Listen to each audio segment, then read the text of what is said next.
So,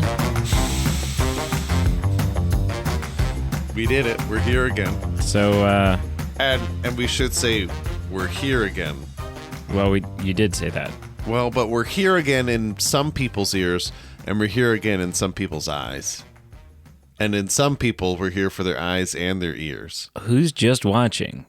Like, who's watching muted? More people than you'd expect. More people than I would want. More people than I would want. What Pete is alluding to is that we are, once again, it's a Planet of the Apes episode. Yes. Which means we... It means a lot of things. Means a shit ton of things. But one of the things that it also means is that we are Patreon video bonus episoding the hell out of this. So if you're not signed up for our Patreon and you're like, is that a hole in my wall or is it like a dead bug? It's a hole in your wall. It's a hole in the wall. Okay. That's not what the people at home are going to think. No. Well, it could be. If they're watching the video, they could be looking at it. Their own wall. Zooming in. No, in the zooming in on the video going, is that a hole? Yeah. Is that a hole in his wall or is that a bug? In a way, you kind of broke the fourth wall with that. Well, that's... No. I'll stop. They're the fourth wall. Yeah. Yeah. Bring us in. So if you're listening and you're thinking to yourself, hey, $1 a month to be able to watch some, like, I'd say solid 5 out of 10 men, at least, like minimum 5 out of 10 guys sit and talk about this rather than just listening to them, then $1 a month is not a bad deal. Right. Yeah. And the link for that is down below. Hello and welcome. And welcome to the Movement Podcast. I am Peter. I am Peter. And my co-host with a hole in the wall is Brady.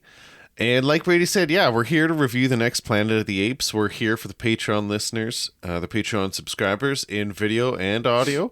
And in addition to other things, Patreon, we get bonus voting, we get bonus episodes, video streamed episodes. We get a lot of goodness, a lot of posts, a lot of heart-to-hearts. Recently, we released a little heart-to-heart to give some updates on where we're going with our content, with a bit of backstory of where we started and how we've progressed that way. And yeah, we're on chapter 2 of this Apes journey we're going on. You don't hear a lot of that in the Planet because I guess they're all civilized, right? So they're not civilized, or like I'm doing that in air quotes for those not evolved, watching. hyper intelligent. But like they're civilized, but even still, they're kind of weird. Like they have very mob mentality. Like they're like, yes, humans are dumb, and they're all like, Argh! Yeah, like, and they like bang things. Like they. I guess my point is, like, they're civilized, but they don't really do themselves favors sometimes. They really just set themselves back. Right. Okay. So, initial impressions for Beneath the Planet of the Apes. Good God. The 1970 follow-up to the 1968 Charlton Heston Planet of the Apes. Now, before I give my initial impression, I want to touch on something that I was thinking about the other day, because I feel like it's fair to say, and I'm revealing a little bit of inside baseball here, or inside hockey, for those that don't go hang out with other people because they're like, I'm gonna sit in the basement and watch my team lose again. Listen, I was wrapped in a warm blanket, so. I was offering you fire. Anyways, little bit of inside baseball. There has been some... I mean, we talked about this last Planet of the Apes episode. From the word go, there has been a moderate amount of bitching and moaning from Pete I wouldn't about call Planet it of the Apes. Moderate. But that's very courteous of you. Very courteous. And then what's and my hat's off to Pete because he's nothing if not relentless. Because even now that we've started doing Planet of the Apes, like as soon as he lost that battle, he's like, well, okay, but what kind of foothold can I grab? And one of those footholds has been an attempt to start doubling up episodes, to be like, well, maybe like the third and the fourth film we just do as one review, and we just to like summarize, because what you're saying is true, and just for the camera, you got to show that cup. Like I didn't like Scream 6, but that's a neat cup. That's what happens when you spend $17 on a cup. Amongst other things. Not quite, but it's pretty close. $17 can either buy you this or a loaf of bread. I'm still hungry. Yeah. Yeah, honestly, I was just trying to we watched the first one, we reviewed the first one. There was a lot of meat to chew on. Yeah. And now I'm Monkey meat. how do we get to the modern Apes movies ASAP? Was my intention. You don't. You just kind of... You got to go through the labor. You got to go through the labor pains. Yeah, is what you're saying. Yeah, exactly. Right. Yeah. So, but what I will say is, there was some initial bitching and moaning, and then there's been some. I've come around. Ongoing. I've come around. Okay. Okay. So I was thinking about this the other day. I've come around until the ending credits of this film. So weird. And that's the thing for us to unpack and talk about and go, okay, wait, what? But I was thinking about this, and because I get your initial perspective of this feels like one of those Halloween or Nightmare on Elm Street or Friday the 13th or even Land Before Time, right? Where there's a good one. The first one is the good one. Or Back to the Future. And they're, well... That was just a shot. I get what you're... But, but these are all things that had, direct-to-home video follow-ups. Yeah. Cheap, cash grab, direct-to-home video follow-ups. Let's cash in. Yeah, exactly. Yeah. And... And for the most part, they all get really awful, right? Yeah. They're just bad. Yeah. And they're campy and they're cheesy and they're low budget and they're poorly acted and they're whatever else. Yeah. Now, and I get that. But what's interesting is we're dealing with something that came out in the late 60s, early 70s. Sure. There's not a lot of home video happening. There's certainly not direct-to-home video movies, which means although there are 5 old-school Planet of the Apes films, you kind of have to look at it from the perspective of these were coming out at a time where every film that was released to be a theatrical event.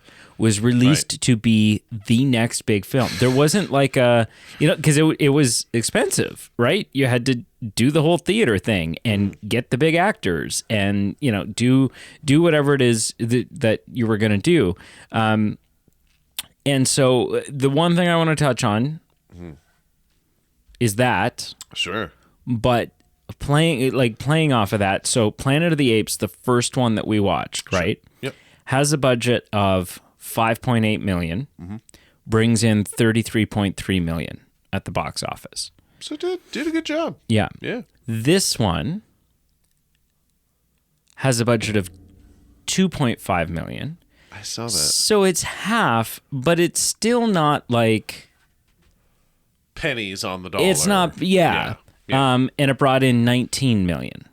So it still made a killing. Yeah. Right? Still did really well. Did better than the first one if you look at, ratio-wise. Ratios. I'm sorry. It's like May. And so there's black flies and house flies and it's just a nightmare. And they're just flying around. It's just a total shit show. Right now you're like, oh, it's a beautiful day. Do I want to go sit out on my deck? And you go out on your deck and it's like it's honestly with all better the black than snow, flies. though. It's better than snow. For deck sitting. Because there's not a lot of snow spray that you can cover yourself in. DEET doesn't do a lot for the snowflakes. Yeah, no. Yeah. Okay, so initial impressions. Sure.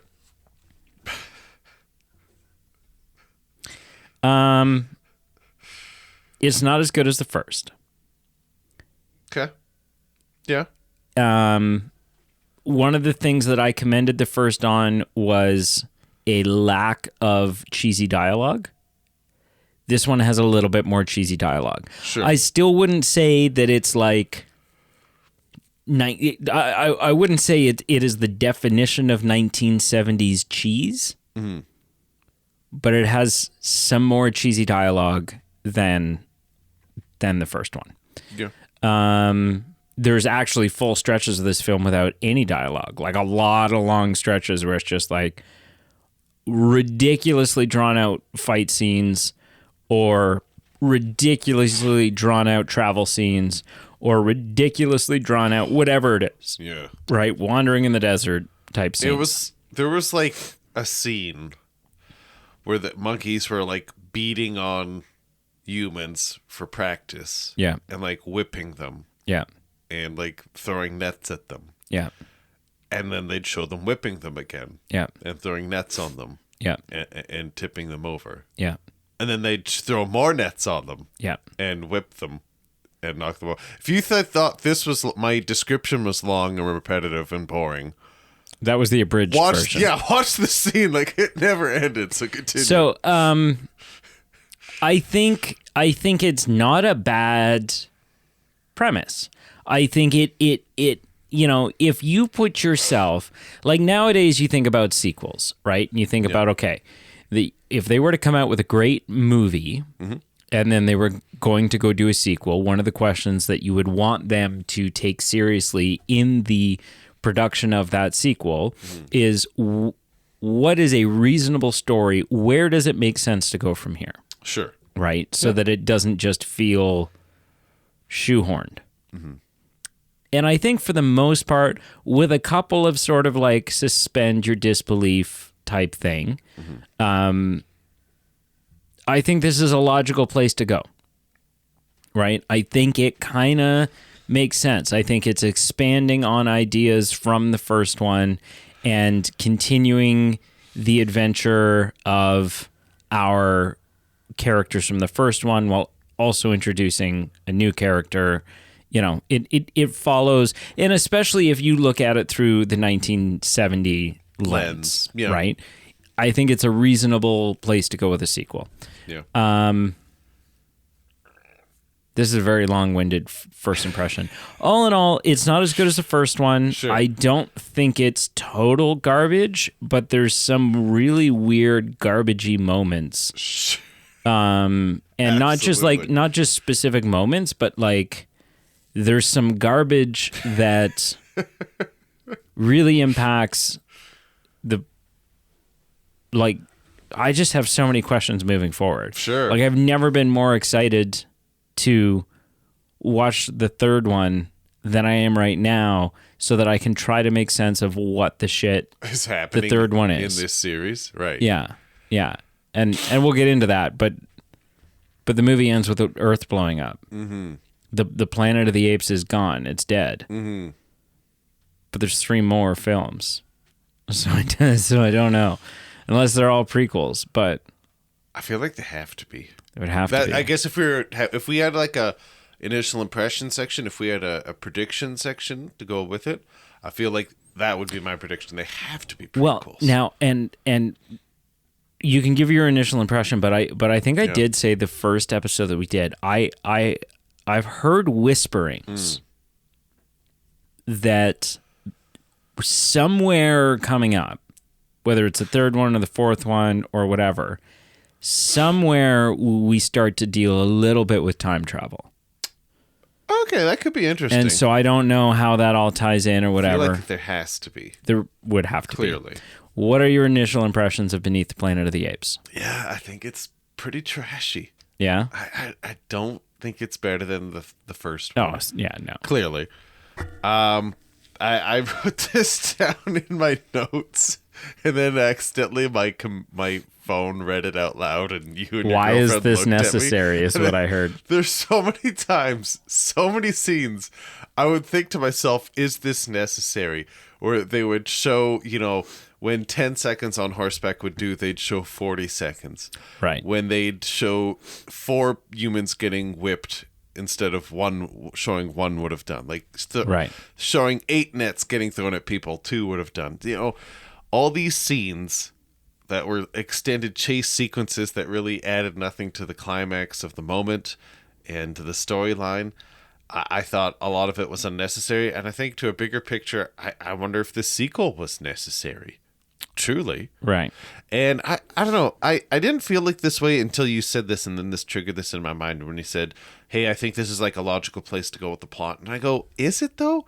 Because even when we were watching this, you made a funny kind of comment. You paused it partway through and you said, hey, we're 20 minutes in.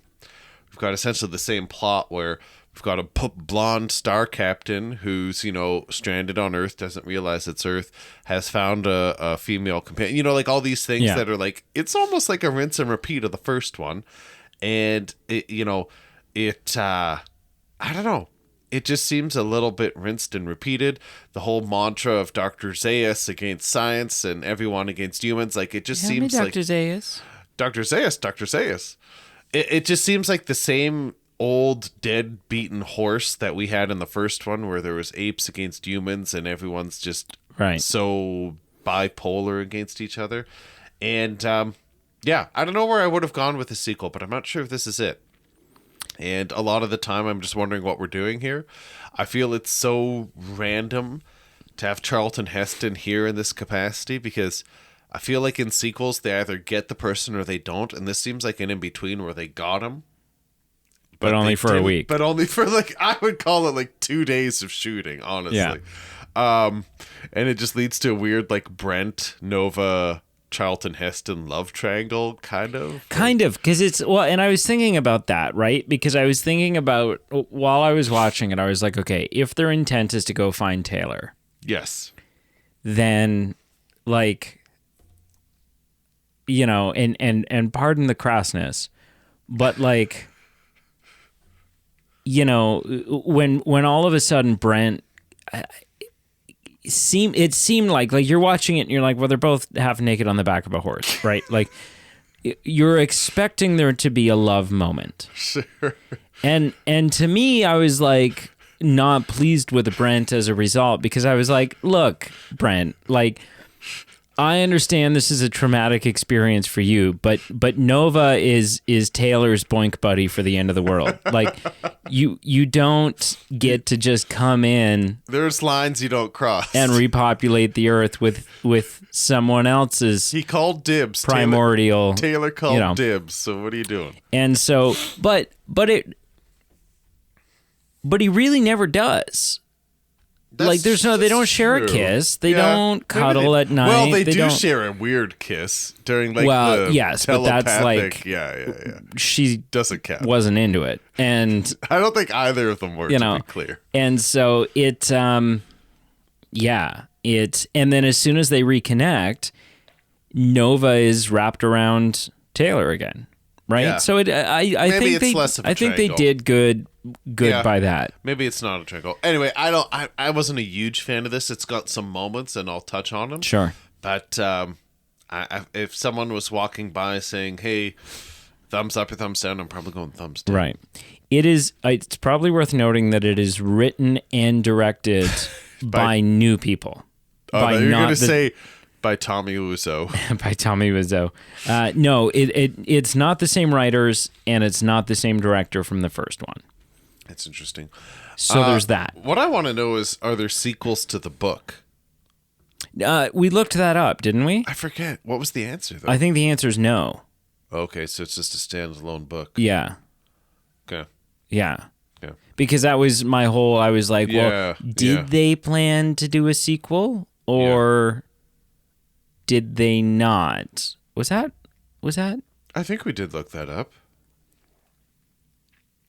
I'm seeing some novels, but I think they might be fan fiction or... Oh, yes, because it was such a cliffhanger ending, right? Yeah. And so I was like, did they go into this film with the intent that they were going to just start barfing them out.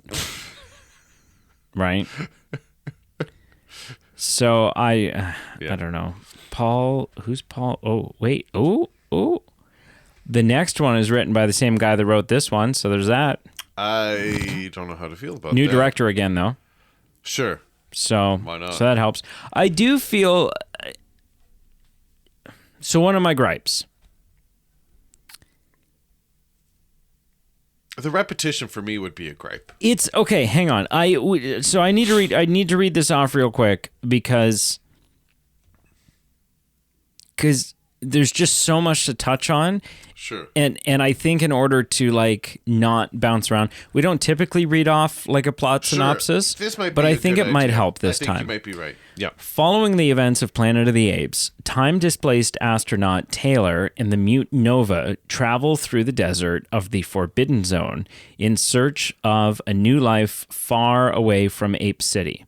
Right. So the movie kind of picks up, and it's right on the tail end of where the last one ended. And of note, I this is what Wikipedia told me, so I don't know if it's true. Okay. Apparently, Charlton Heston didn't want to reprise his role. Okay. That was why there was a lot of standoffish stuff going on. And what he eventually agreed upon was he would come back in a very minimal role if they agreed to kill off his character. And then they're like, no problem, we'll kill everyone. They're like, done and done. And apparently he gave away his salary to charity. Right. Regardless. So yeah, the part you alluded to was 90% of the movie that Charlton Heston was in, the opening credits and them wandering in the desert. Yeah.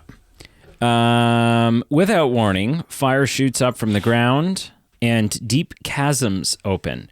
Confused by this, Taylor investigates a cliff wall and disappears through it before Nova's eyes. Unable to reach him, Nova's left alone. And we never really touch on what the hell happened there in the film later on. Like, we don't get an explanation for it, I guess, aside from the fact that they're like superhumans. And so mind trickery or something. I wouldn't say superhumans. Like, I think they're extraterrestrial. Well, whatever you would say it into your mic. No, it's too problematic to even say aloud. No, aren't they aliens? I don't think so. They can't I don't know. Humans. Let's see what this says. Sure. I will well, so there was the Disney Plus one sentence synopsis described them as mutants. Oh, so maybe they were humans made this way by some of the fallout from... Yeah. I think they're humans still. Yeah. But they're just mutated. Yeah. Yeah, continue. I'll bring it up later. After being sent to search for Taylor and his crew, a second spaceship... I will say this. The mutants with some Mission Impossible level face mask reveals. Yes. Yeah. Like, it's truly Mission Impossible-esque because the actual actors are pulling off a mask. Oh, yeah. With a mask still on. Like, still on. Yeah. I'm pretty sure one of those people were Tom Cruise. After being sent to search for Taylor and his crew, a second spaceship crash lands on the Forbidden Zone. Okay, and this is where I start to get a little bit confused. Yeah. Because they were adrift in space for 700 years. Sure. So how long, and I know there's like some quantum time stuff to play, interstellar stuff to play around with here. But at what point, like how long were they adrift? Right. Right? Like at what point did, like they, was not the plan for Taylor's crew to go and not return? They're going to colonize. And was it? I don't know if it was to colonize. I thought it was just to... Oh, yeah. I'm pretty sure he did say something. They're going to colonize. Because they had like the one female. And they know that it's going to be hundreds of years. Like either way, the people who have sent them off back in the 70s, let's assume it is. Sure. Right? 70s Fort Lauderdale. They're not expecting to see these people again. I kind of just played it off in my head, and I don't know if it actually matches out this way, that either Heston's ship sent off a distress signal like while they were asleep and while they were crashing. But hundreds of years later? Yeah, that wouldn't explain that. Then I guess my alternative solution At would which be, point people on Earth are, if it's hundreds of years later, they're reading this distress signal and they're saying, buddy, we got our own problems here. Right? Maybe alternatively, like when they were in hypersleep, like maybe by a year, some type of distress signal went off. I don't know. Maybe. Okay. I don't know. That's the only way you could really make sense of it. So then, okay. Because then I was thinking this, and whatever, it's explainable away, and it's important for the twist, and whatever else. Yeah. It's a one in a, like, you can't even do the math on the odds that Taylor's ship went on the trip and looped around, and that Earth is where they ended up again. I wonder if there's some time travel afoot, because even they mentioned, like, hey, we followed the same coordinates as Taylor's ship, and I wonder if there's some wormhole that they're going through. I wonder. Maybe we're going too deep in the weeds here, but I wonder. Maybe Taylor's ship, maybe they have like a retrieval homing thing in it, right? If shit goes sideways... Which it did with Hunter's pod. Yep. Then the ship just kind of reroutes back home. Maybe. Yeah. I don't know. So part of me also chalks it up to this is a sequel made in the 70s. I don't know. Fair. Brent, the only survivor, notes that he is in the year 3955, but assumes he has traveled to another planet. Mm-hmm. After...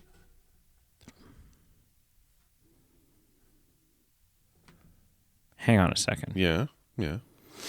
What are you looking up? I did think... What? So here's the plot for Planet of the Apes. Yeah. Before they abandon their before they abandon their sinking vessel, they have sex with a woman on a boat. The three survivors read the ship's chronometer as November 25th, 3978. Sure. Okay. 3978. Sure. Let me reread from this other one. Brent, the only survivor, notes he's in the year 3955. Huh. 18 years earlier. Which might just be like shitty filmmaking. I can't imagine. It's got to be shitty filmmaking. I can't imagine, though. So just so I'm understanding, so which one's earlier? The sequel. The sequel arrives technically 18 years earlier. There's just no way. There's no way. So it's just poor filmmaking. It's just a different director and different writers being like, pull a number out of my ass. Yeah. That can't be. Like, I can't think of another explanation. Continue. But assumes he has traveled to another planet. Yeah. After buying his fellow astronaut... After burying his fellow astronaut Skipper. Which I felt bad for Skipper. Like, I said this when we were watching it. Like, he comes out, has like a grizzly, kind of crappy 5 o'clock shadow. Yeah. Meanwhile, his counterpart, it's like a nice, well-groomed. Brent's like... Just like decked out to the teeth, like nice haircut, nice beard. He's the 3955 Calvin Klein edition. The other guy, it's like he encounters Nova and notices she is wearing Taylor's dog tags. Hoping Taylor is still alive, he rides with her to Ape City, and where the grass ain't green and the girls aren't pretty.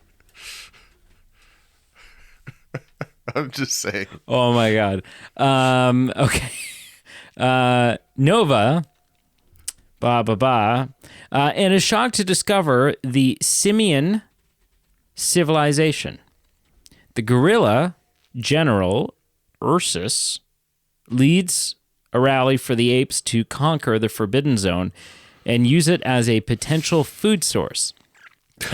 Yeah, so his big thing is like, look, we're aware now that there's people out there, which means they're eating something. So there's food, so let's conquer this area for ourselves, right? Which doesn't seem shoehorned in. That seems like a natural, based on what the apes discovered in the first film. Sure. Great. Yeah. for a food source against the objections of orangutan Dr. Zayas. Dr. Zayas, Dr. Zayas. Brent is wounded by a guerrilla soldier and taken by Nova to the home of the chimpanzees Cornelius and Zira, who treat his wound and tell him of their time with Taylor. Yeah. Attempting to flee the city, Brent and Nova are captured by guerrillas. Ursus orders they be used for target practice, but Zira helps them escape. Seems kind of random, too. Like, out of the dozens of humans, they're like, no. No, these two are marked for target practice. Right? Like, I thought that seemed a little bit plot I want to escalating. shoot pretty boy here in the Like, belly it button. was so random. Like, of all of them, It's a convenient line. It's so convenient, because I was like, for some reason, I thought this general was on to him. Yeah. Like, I thought that was the whole premise of... Yeah, but then they never do anything with that. They never do anything. They, like, throw him in a wagon and don't give a shit. Yeah. Like, they hide in a cave that turns out to be the ruins of the Queensboro Plaza station of the New York City subway. I'm going to stop right there. I love this scene. Okay. I will just say there's some garbage in this movie. There's some stuff I don't appreciate, but I really like this scene. I thought it was just a fun, unique way to have a character learn the events of the previous film without having to just repeat it, regurgitate it, have us be bored with it. Yeah. And I thought just on its own, like, it's a creative way to do something, but I thought just on its own, it's also just a newer version, a different version of kind of the realization and seeing these normal things. Well, I guess a payphone isn't normal anymore. But in the 70s. In the 70s, when like a normal... all these things that are like ingrained into like the cave and have decayed, and I just thought aesthetically it was a really cool It was good. scene. It was good. Brent realizes he is in Earth's post-apocalyptic future. After following a humming sound deeper into the tunnels, Brent becomes agitated and erratic and attempts to kill Nova.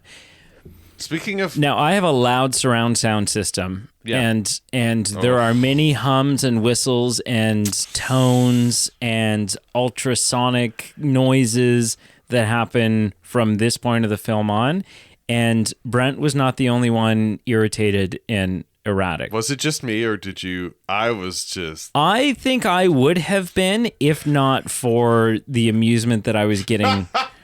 knowing that it was happening to you. Like, you saw the blood curdling out of my ears. Yeah. Like, it was just... It was joyous. You skipped over the part... No, I didn't skip over. I'm just reading a thing. Wikipedia just overlooked the part where literally the two monkeys that we grow accustomed to in the previous Cornelius and Zira. Yeah. They're having some awkward dynamics of how to settle into the rah, pro monkey society. And then they're in their house, and basically some comments are made to cover up a lie to hide the humans, and they're like, "Oh, Samantha here. Cornelius, and what's her name? Zira. Zira was just speaking her mind, so I had to give her a good firm slap, and I hit the bitch." And Dr. Sis, like, damn right. And he's like, "Yeah, I don't blame you." Yeah. It's so bad. But here, I agree. Listen. It's so bad. I agree. But and there's one more comment, like right before he leaves too. It's like, and you make sure. Yeah. He's like, otherwise I'll hit her again. And he's like, wow, let's not resort to violence. But here's the thing. It's so bad. I had two thoughts. Yeah. One of them is a logistical, like a real world thought, and then the other is like a sci-fi lore thought. Sure, and my thought was just to stop the movie and go home. But I had that a few times. Because you were like, oh, that's a good idea. No. No. I had a mouthful of water, hence the silence for a minute. So the real world thought is this film is being made in 1969. Right. Yeah. Like, the world isn't perfect now, wasn't perfect then. And it was not perfect then. It's not, and this is, what I'm about to say, I'm saying through the lens of 1969. Your wife steps out of line, you hit her. Yeah. right? That's the 60s and the 70s and whatever. Yeah. Friggin' Bugs, flies, just. I'm going to have to get fly strips. So that's my real world thought. Yeah. My sci-fi movie canon thought is it's a society of apes. Yeah. Right? Like we look at that and we cringe, right? Because Sure we're looking at it through the human element. Yes. They're apes. And so there's a lot of cultural things going on there, hypothetically, that are different than what we would, Yeah. So that was kind of my thought on that, because initially too, I was like, holy shit, like they just Sean Connery the hell out of this thing. Like, what is going on? But no, I think there's ways that you can look at it and think that it's kind of a funny line because it's awkward now. But to look at it and go, oh, you know what? It's actually not so cringe if you look at it through, well, they're apes. I think, now, if these were humans... What you're saying is it's cringe, but in the context of how cringe their society is, just it what fits it is. in. Yeah, it it's fits just in. what it is. Yeah. It's world building, really. Jeez, I don't know. After following the humming sound... deeper into the tunnels, Brent becomes agitated and erratic, tries to kill Nova, quickly stopping and backing away to another room. Yeah. Entering the remains of St. Patrick's Cathedral, which I've been inside of. Beautiful. Were they singing the same weird songs when you were there? Yeah. No. He finds a population of telepathic humans. Yeah. Oh! Who worship an ancient nuclear bomb. So they are they've seen some things that have altered their genetic material. Brent and Nova are captured and interrogated by the telepaths. They turn out to be descendants of human survivors of a nuclear holocaust. Oh, there you go. They mutated over generations and claim to be a peaceful society despite using mind control and illusion on their enemies. This is where things got weird for me, because what you have now done is you have put humans, now albeit mutated humans, but you have put humans back in the position of the most powerful beings on this planet. Like from a narrative perspective. Yeah, they're friggin' telepaths. That doesn't make sense. Right? They're super advanced. Yeah. Maybe not the most powerful numbers-wise, right? Because ultimately they all get taken out and they lose. I wouldn't even say power-wise, because their powers worked on Charlton Heston to a T multiple times. But the monkeys, they even alluded to this, like, the monkeys aren't developed enough for us to, it works for a minute, but then... But certainly they are the most advanced beings on the planet. Yeah. And I also feel like they look like this guy from Revenge of the Sith. They're on the 10th level. Thousands of battle droids. Yes. Thousands. Are they bringing reinforcements? He didn't say. I always found that line so British. Yeah. It's like, because at all the times to be inquisitive and ask, this is the time. Yeah, and that's the thing. It's like, he didn't say. And it felt weird. And then it cuts, but what you're missing that happens immediately after cut is the other guy going, when you didn't ask? Exactly. Like, I feel like the second part of that line is like, he didn't say... And it felt inappropriate to ask. And it felt, yes. It just, the timing wasn't right. Yes, yeah. So I just showed a picture to the camera here. Lord of the Rings. No, not Lord of the Rings. Star Wars. Star Wars, Revenge of the Sith reference. Revenge of the Sith. Yeah. Yep. On Untapa. The Utapa system. Yes. Yeah. So they are humans. Okay, that checks that box off. So that's where it gets weird to me. I'm not crazy about that. Gonna be honest. That's where it gets weird. The music they were singing was so frigged. No, I mean, I guess, barring what comes at the end of this film, it is still the planet of the apes because the apes ultimately overthrow these telepaths. Ultimately, the apes went out. Do they? What do you mean?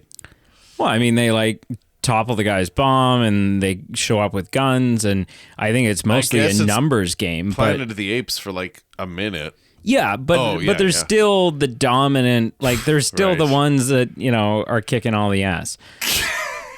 I don't know about that. The mutants force Brent into revealing the apes march on what? Revealing the apes march on the Forbidden Zone. Yes. The mutants force Brent into... their plan. Yeah, they didn't know the monkeys were coming, and Brent tells them, hey, they're coming. With that kiss. That's the awkward kiss scene. Yeah. That was...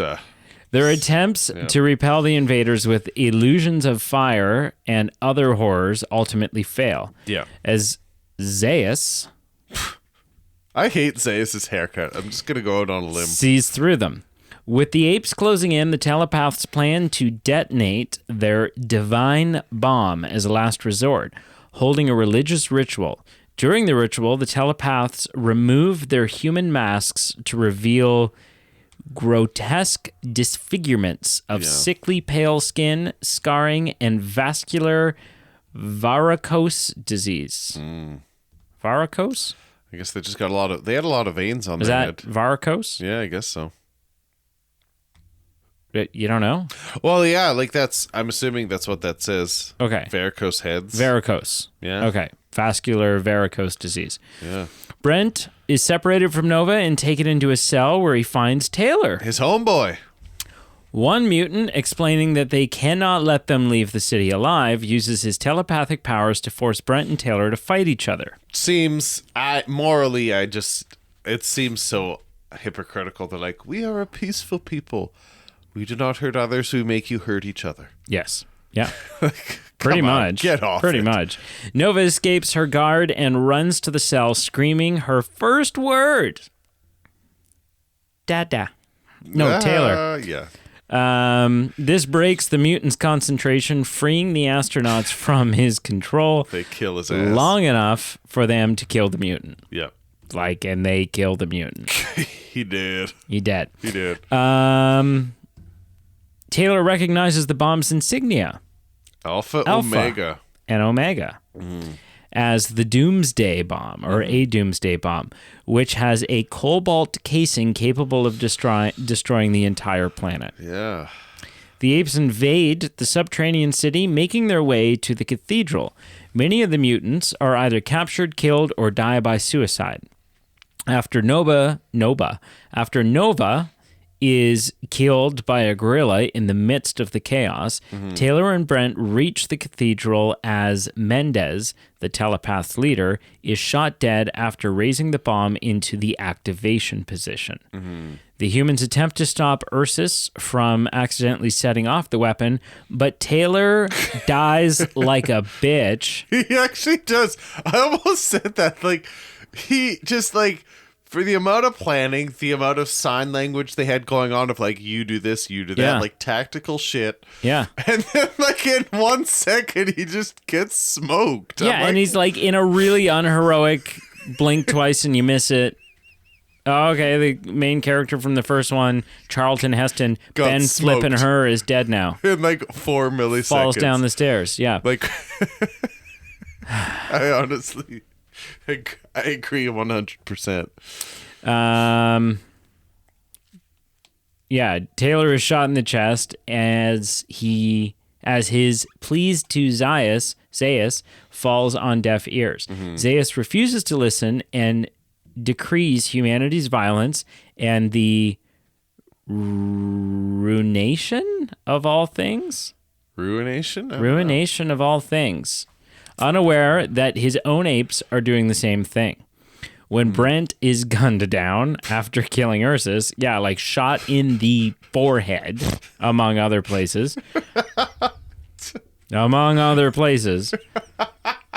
mortally wounded Taylor curses Zeus as he collapses and dies, bringing his hand down on the bomb's red crystal detonation switch. Honestly caught me by surprise. I feel like during that entire monologue where he was just chatting and talking, I didn't realize he was within arm's reach of hitting the detonation button. Yeah. So Mr. Heston has agreed to come back for this film as long as we kill his character. You know what? I'll do him one better. Not only will we kill his character, We'll kill them all. His character will flip and kill everybody, okay? That's like, it's gonna be, because here's the thing. I didn't make the first one. But I'll damn well make the next one. And I'm gonna make the second one. But I also know that I'm not a very good director.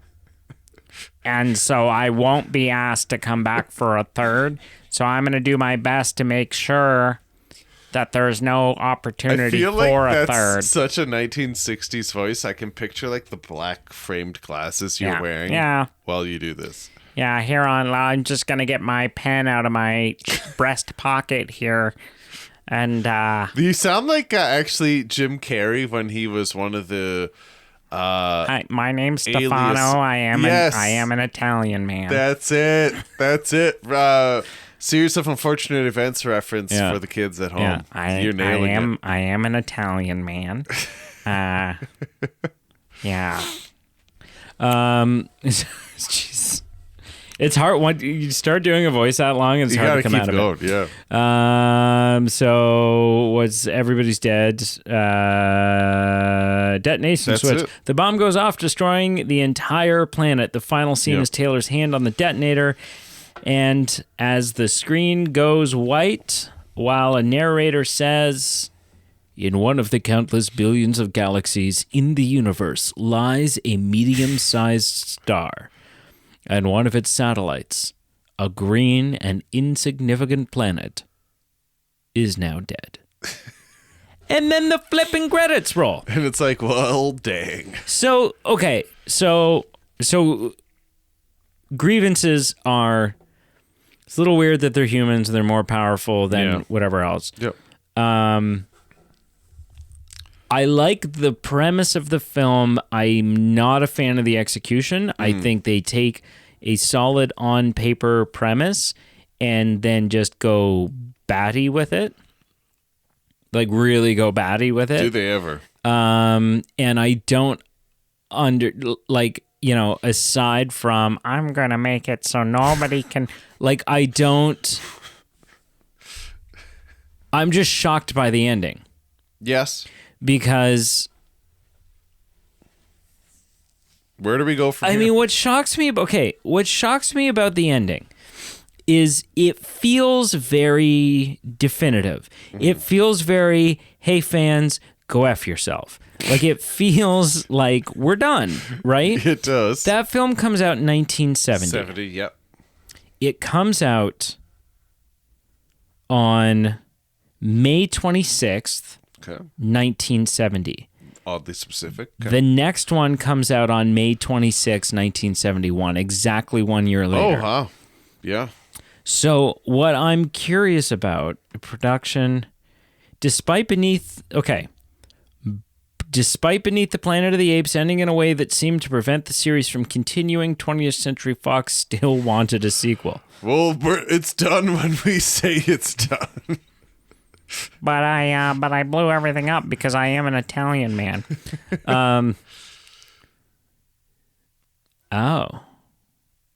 Potentially some spoilers here. I'm not going to read them. Don't.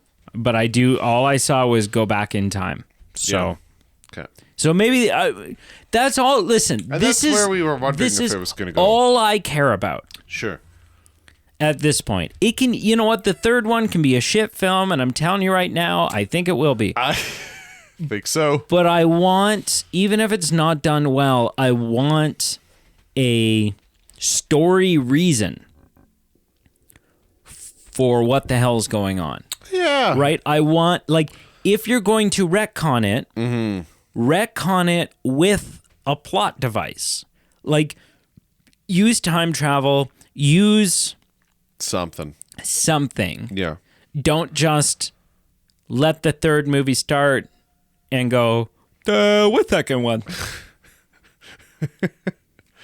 Yeah. I don't know where we go from here, but we'll have to see. I don't know. Yeah. Was there anything you liked about the film? I went through it. Like, I liked the subway scene. I actually liked the actor who played our main character. Yeah. But I think, like you, kind of some of the execution on this and just kind of the direction of both this film and what it means to the whole universe and the whole story. And those singing scenes. It's just like church service to the bomb scenes, but like 10 minutes long. Like they just we listened to several full-length songs. Like it wasn't like here's the last blue. It wasn't like in Titanic where you listen to them sing the hymn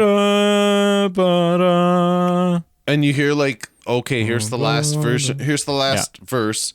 But even the little bit that you see isn't that long, but it serves a purpose because you see Rose and she's like, oh, this sucks. And Jack is walking around. And the singing is kind of drawn into the background. Yes, and like the scene blends and moves. Yeah.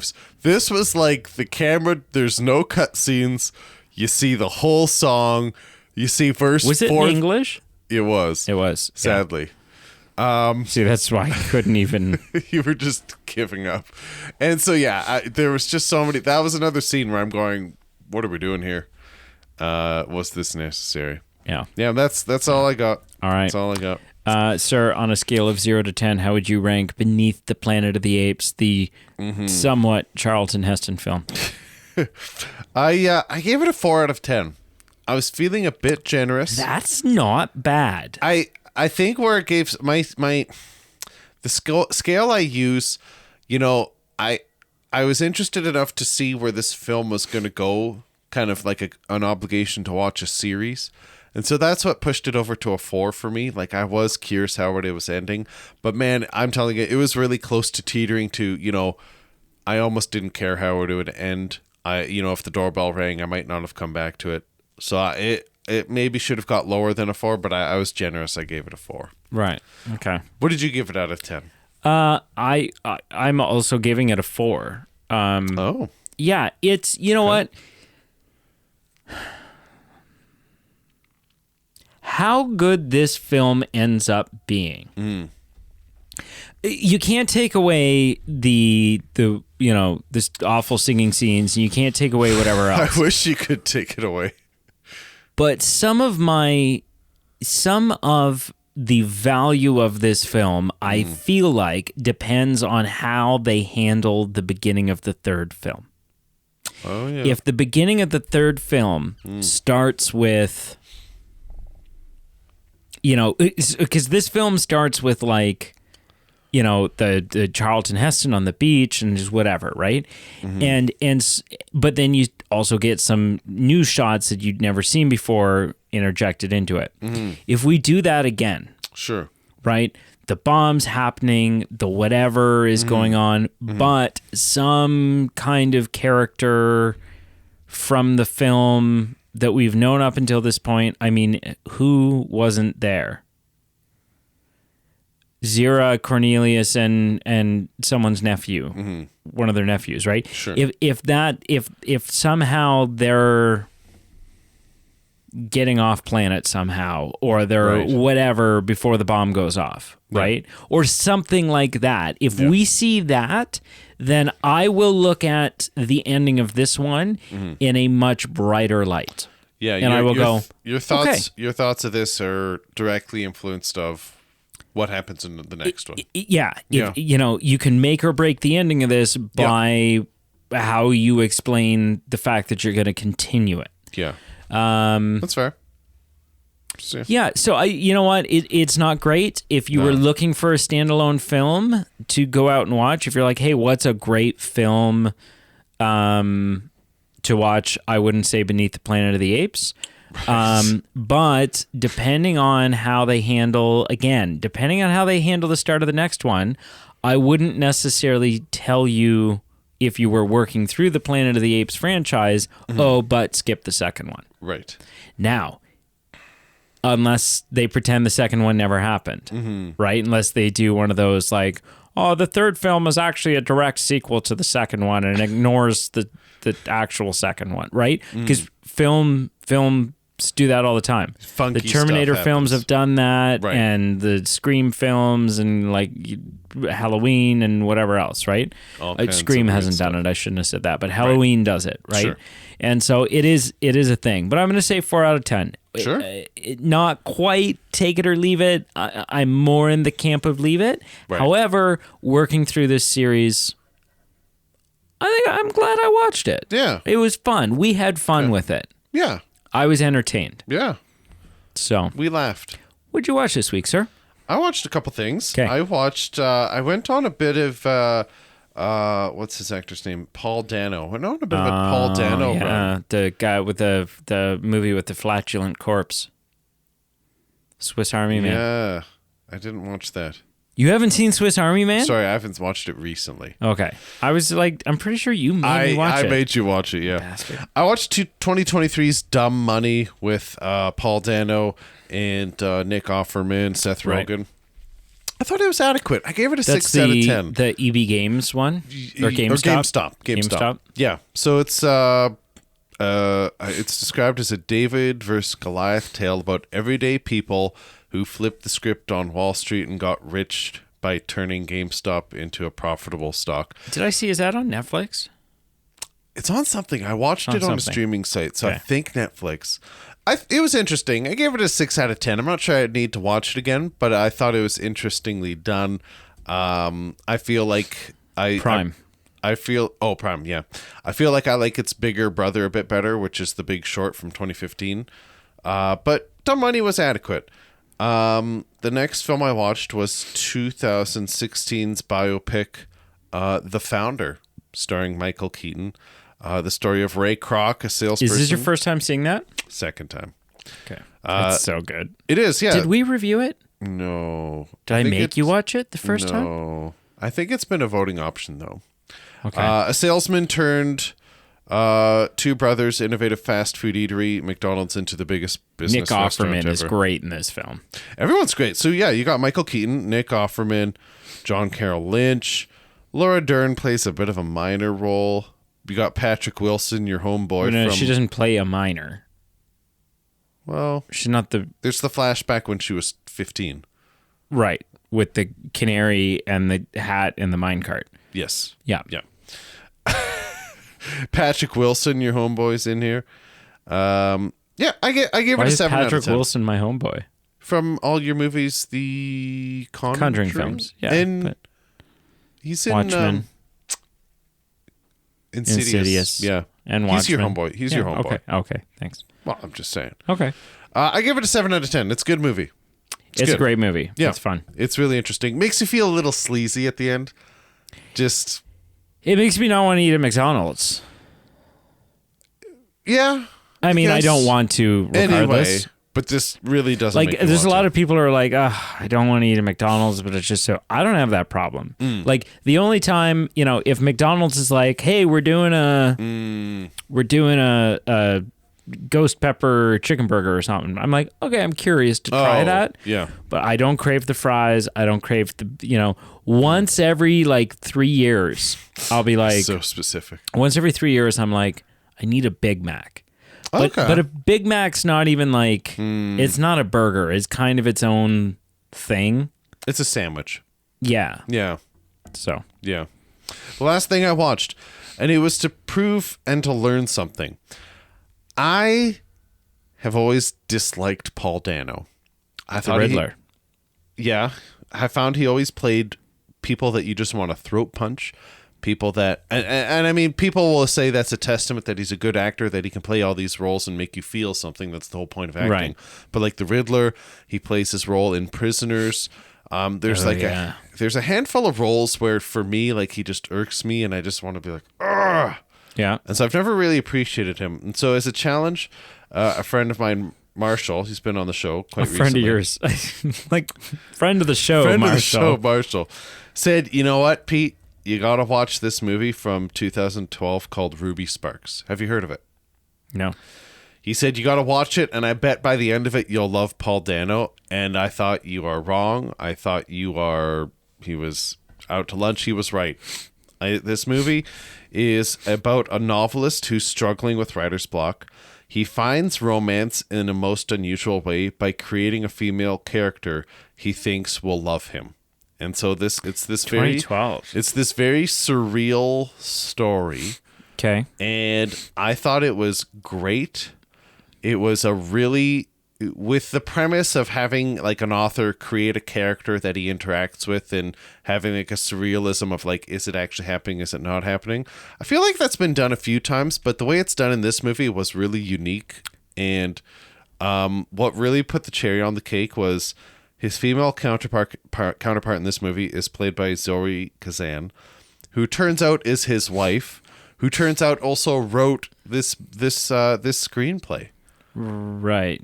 And anyway, I really enjoyed it. I gave this movie, I gave it a 7 out of 10. I really had a good time with it. Have you seen The Fabelmans yet? I haven't. Okay.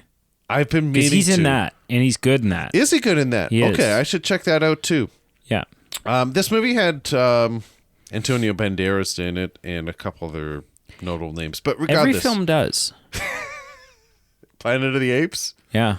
I don't think he was. Pray for mercy from my damn dirty ape.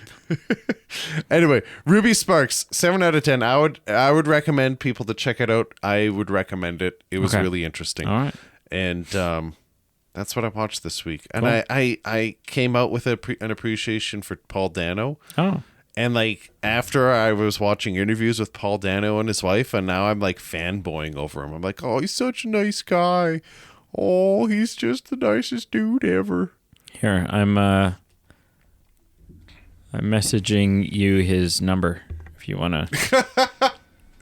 What did you watch this week? So we finished. Okay, this is what people pay for Patreon for. I'm going to release Paul Dano's phone number. Here it is, everyone's folks. going to hear. Oh, you're just going I'm to. not going to. No, you have to Wait, pay. is there anything on your screen that you don't want?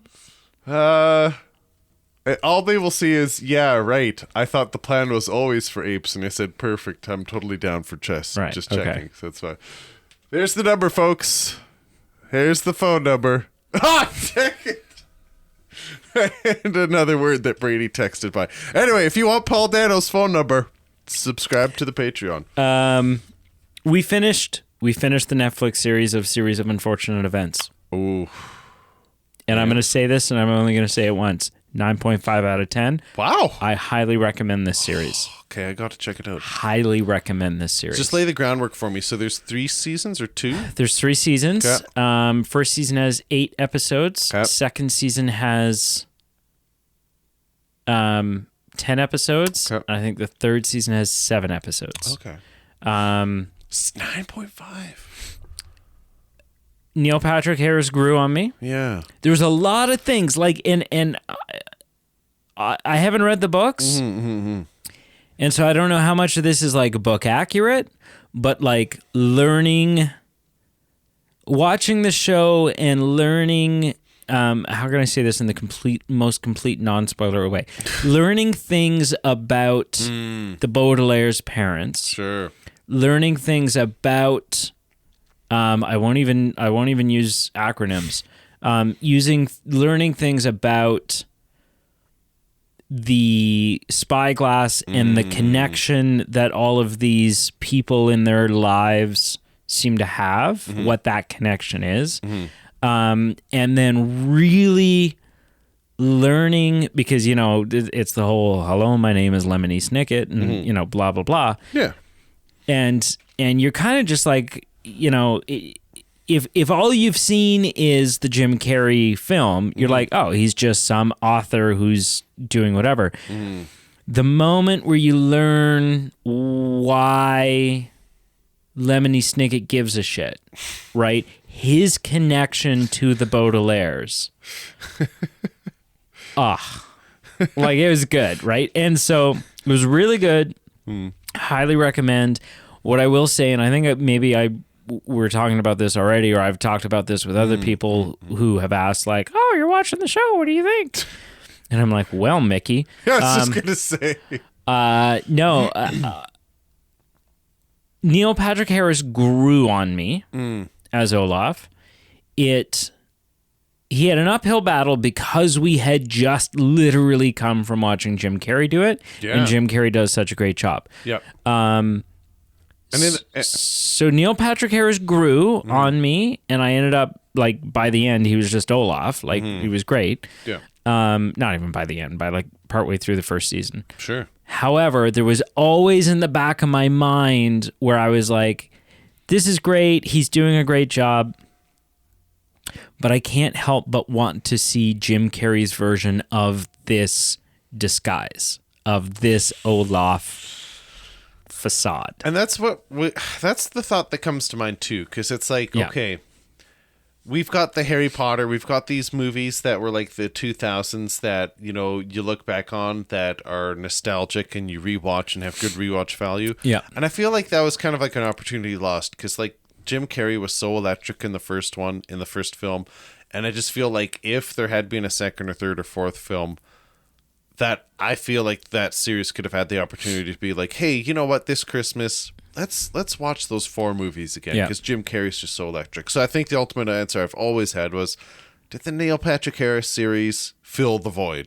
And it sounds like to a degree. I would say it does. Yeah. You know, not in a sit down and watch at Christmas No. perspective, because it's like 35 hours.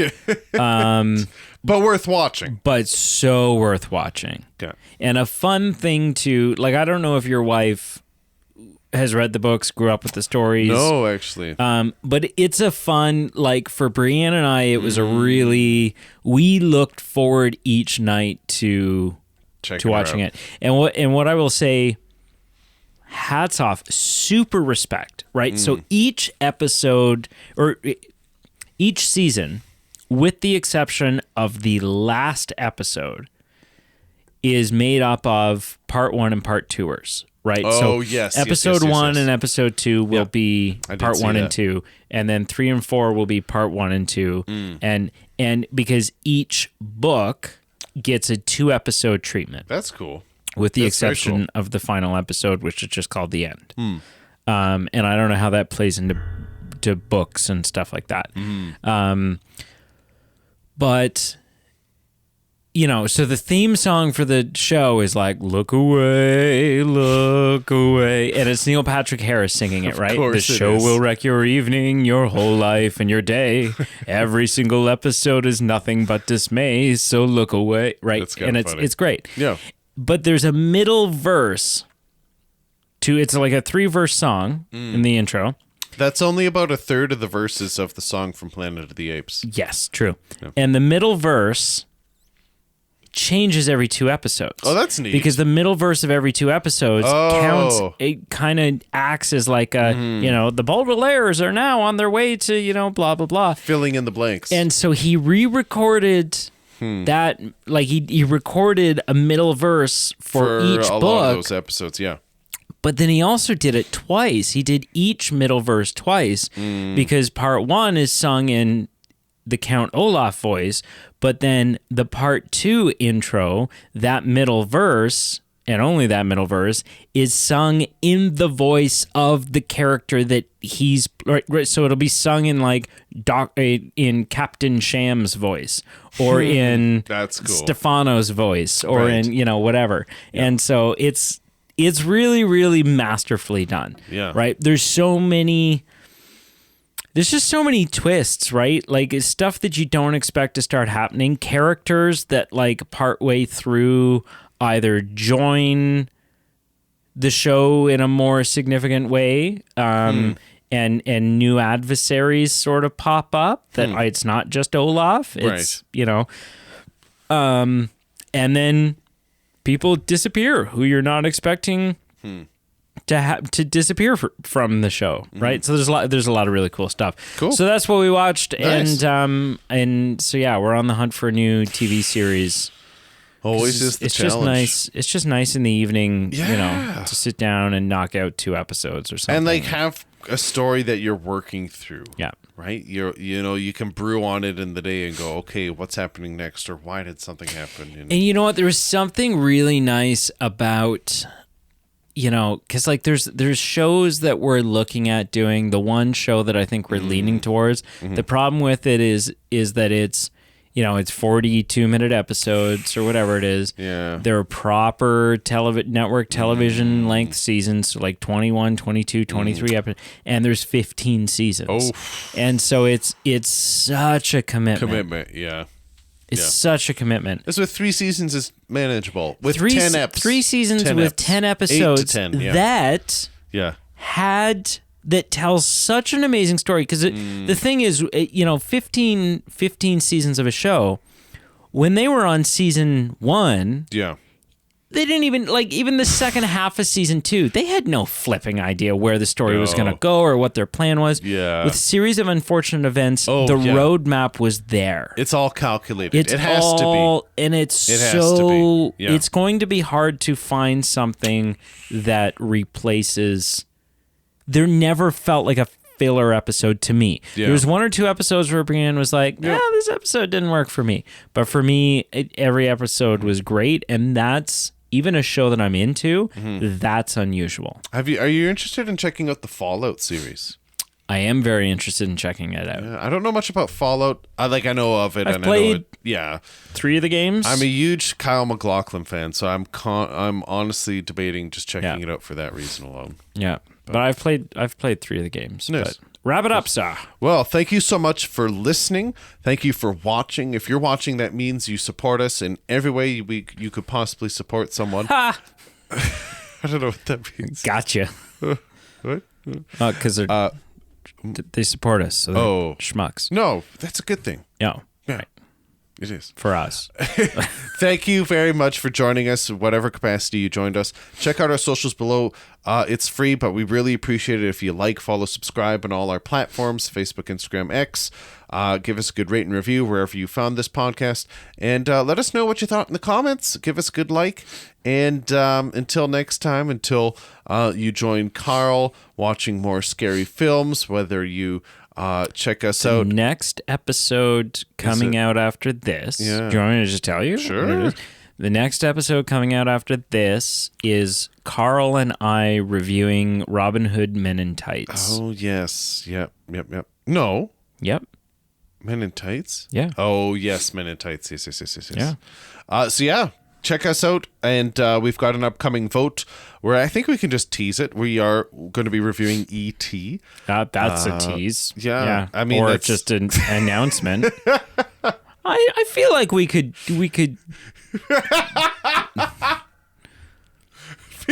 drop a hint here. We're going to watch Star Wars tonight. Here's a small teaser. Vader is Luke's dad.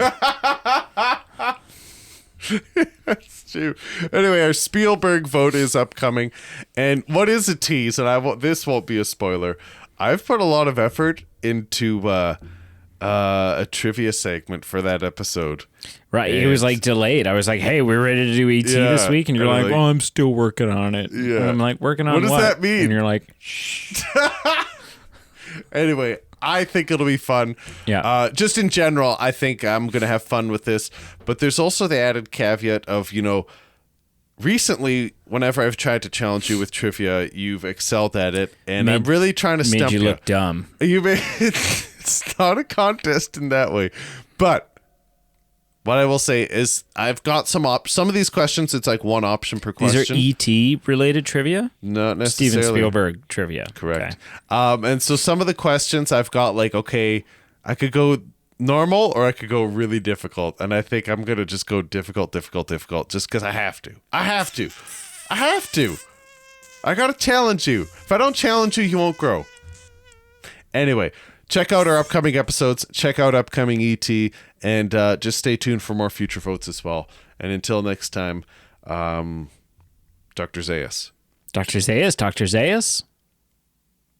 I think you're lazy.